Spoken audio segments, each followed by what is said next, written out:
दोस्तों नमस्ते। दोस्तों, अगर आप हिंदी कहानियाँ देखने के बेहद शौकीन हैं तो आप हमारे इस YouTube चैनल को सब्सक्राइब कर लीजिए। दोस्तों, दुनिया में लोगों का प्यार करने का तरीका अलग अलग होता है, या आपने देखा देखा भी होगा। लेकिन आज जो मैं आपको एक ऐसी कहानी सुनाने जा रहा हूँ जिसे देखकर आप सब चौंक जाएंगे। प्यार करने का ऐसा तरीका जो आपने पहले न तो कभी सुना होगा और न ही कभी देखा होगा। एक बिजली घर था। उसके पास में ही एक बुजुर्ग व्यक्ति रहते थे और उनके घर में एक बहुत ही सुंदर लड़की रहती थी। और उनके पास में जो बिजली घर था उसमें एक व्यक्ति जो करीब 29 वर्षीय एक कर्मचारी रहता था जिसका नाम सुरेंद्र था। वो भी उसी जाति से संबंध रखता था जिससे कि वो बुजुर्ग परिवार।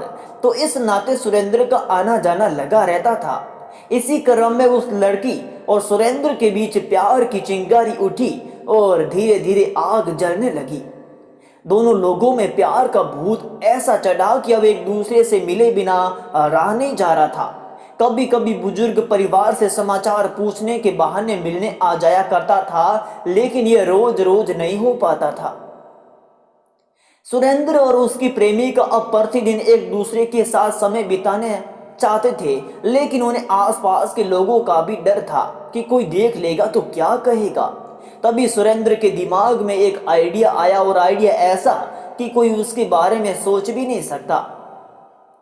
सुरेंद्र ने जब अपनी प्रेमिका को ये बता दिया कि जब तुम्हारे घर की लाइट चली जाएगी तो धीरे से तुम दरवाजा खोल देना, और हुआ ऐसा ही। जब भी रात में लाइट चली जाती तो सुरेंद्र लड़की के घर में चले जाता और दोनों अपने काम वासना को पूर्ण कर लेते।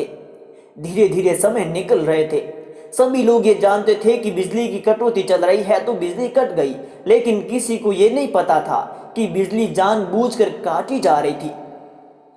अब एक समय ऐसा आया जब सुरेंद्र बिजली रात को काट कर अपनी प्रेमिका से मिलने जा रहा था तो किसी ने देख लिया और उसने अगले दिन सभी लोगों को चुपके से बता दिया। अब उस समय का इंतजार किया गया जब रात में बिजली कटेगी। अब वो समय आ गया था। रात में बिजली कटी और सुरेंद्र अपनी मासूका से मिलने पहुंचा। जैसे ही दोनों लोग काम वासना में डूबे, वैसे ही गांव वालों ने दोनों को रंगे हाथ पकड़ लिया। जब दोनों को पकड़ा गया तब बिजली कर्मचारी सुरेंद्र को पीटा गया और दोनों लोगों को सिर मुंडवाकर पूरे गांव में घुमाया गया, और उसके बाद गांव वालों ने दोनों की शादी भी करवा दी। जब शादी करके सुरेंद्र नई नवेली औरत को अपने घर ले गया तब पता चला कि सुरेंद्र पहले से ही शादीशुदा है और उसका एक बच्चा भी है। अब सुरेंद्र न तो इधर का रहा न ही उधर का।